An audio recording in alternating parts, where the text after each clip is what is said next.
Family card যেটা বলা হচ্ছে যে সামনের বছরের মধ্যে ৪১ লক্ষ পরিবারের হাতে ফ্যামিলি কার্ড যাবে এবং ১৪,০০০ কোটি টাকার উপরে সম্ভবত বরাদ্দ দেখানো হচ্ছে।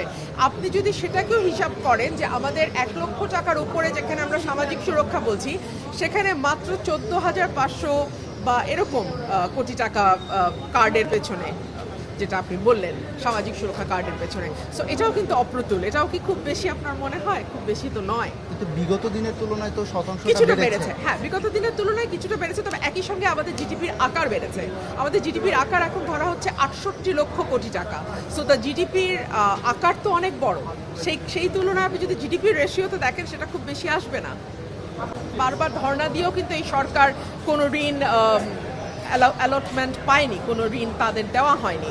সো সেই জায়গা থেকে আমার মনে হয় এটা একেবারেই শুভ আশা থেকে, বিকজ আইএমএফ তার ঋণের কিস্তি বন্ধ করে দিয়েছে। That is a very major move on the part of IMF.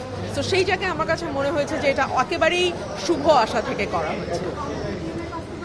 হ্যাঁ, এখানে হতে পারে, কিন্তু যেটা প্রবলেম হয় যে আমরা যদি চীন বা অন্য দেশের যে অনুদানের কথা, ঋণের কথা বলছি, সেখানে সুদের হারটা অনেক বেশি। আইএমএফ বা ওয়ার্ল্ড ব্যাংকের সুদের হার কিন্তু অনেক কম। সে কারণেই সরকারগুলো চেষ্টা করে আইএমএফ বা ওয়ার্ল্ড ব্যাংকের কাছে যেতে। আর আইএমএফ ওয়ার্ল্ড ব্যাংক যখন ঋণ দেয়, তখন কিন্তু অন্য দাতা সংস্থাগুলো ঋণ দেওয়ার জন্য অনেক বেশি আগ্রহী হয়। আমাদের বিনিয়োগের পরিবেশ ভালো না। সো আমার কাছে মনে হয় ঋণ নির্ভরতা কমিয়ে আমরা যদি বিনিয়োগ নির্ভরতার দিকে যেতে পারি, তাহলে ভালো হয়।